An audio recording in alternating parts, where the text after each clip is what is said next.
जी नाजरीन, महकमा माल समानी का मामला फिर से रहा ज़ेरे अल्तवा चलता हुआ खटाई में पड़ गया और इसी हवाले से यहाँ पे होते हैं तसादम। लोग जाते हैं पुलिस स्टेशन और पुलिस के मामला फिर कटाई में पड़ते हैं उस वक्त जब महकमा माल के पटवारी की रिपोर्ट दरकार हो, मुदाखलत बेजा कई सूरत। ऐसा ही मामला हमारे पास तवील अरसा से ज़ेर कार या ज़ेर बहस आ रहा है और हम इसको मीडिया इन्वेस्टिगेट भी कर रहे हैं और इसको मॉनिटरिंग का सिलसिला भी इसका जारी रखे हुए हैं। यूँ हमारी बात हो जाएगी तवील।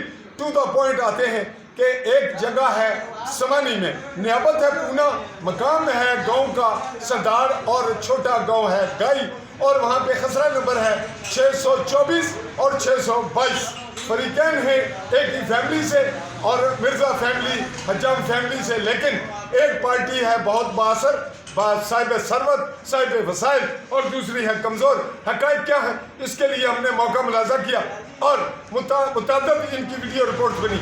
आज ये आए थे तारीख में इनके मामले में एसपी साहब ने ऑर्डर किया था और उस पर मुतलका जो पुलिस तफ्तीशी थे उन्होंने लिखी थी चिट्ठी जिसको आदम एतमाद का शिकार किया दूसरी पार्टी ने। तो अब ये बताएंगे कि आज क्या हुआ और अब क्या चाहते हैं। जी बाकी का लोग ये हूँ दसो होया क्या है आज तारीख नती नहीं हुई है, नती तारीख हुई चौथी नती आई है। बाकी कोई ये तो सिर्फ फौजदारी मुकदमा जड़े हुए नहीं, जेड़ा मामला जेरे कार सी भाई तुसा ना सगासा होया तुसा पर उन्होंने तरफों पर्चा होगा, तुसा ना पर्चा क्यों नहीं होना भाई? पहली बारी रिपोर्ट पटवारी ठीक नहीं देती, कितने अरसे लाया? उसने लाया तकरीबन 5 महीने। 5 महीने एक रिपोर्ट नहीं मिली जी। दूसरी बारी फिर उसकी गर्दावर तक गया, उसके कितना टाइम लाया? उन्होंने भी बहुत टाइम लाया, उन्होंने भी टाइम लाया। फिर उसकी कुछ तक गया तीसरी बारी नैब तहसीलदार पुणे उसने भी रिपोर्ट कोई सही ना सी।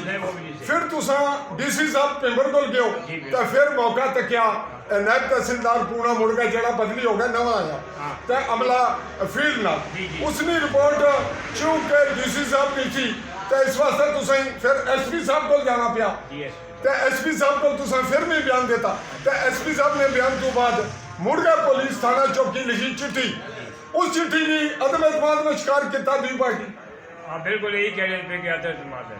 तो हूँ नाजरीन गल हो गया इन्होंने मौका मुकम्मल मैं खसरा नंबर ना वाला दे छोड़े हूँ अदम एतमाद की फिर लटकाया जाएगा तो गोया मैं मौका मुलाजा किया मीडिया और दुई पार्टी मौकफ नहीं देता। एजुकेटेड लोग पढ़े लिखे बासर लेकिन उन्हें मौकफ मैनू नहीं देता। इन्होंने मौकफ चौथी बारी आ रहा। अज तारीख सी 3 मार्च 2026 तो हाले तक इन्होंने मामला लटकिया वाकया होया कदों सी 2023 तो गल हो गई लंबी, एपीसोड होना लंबा।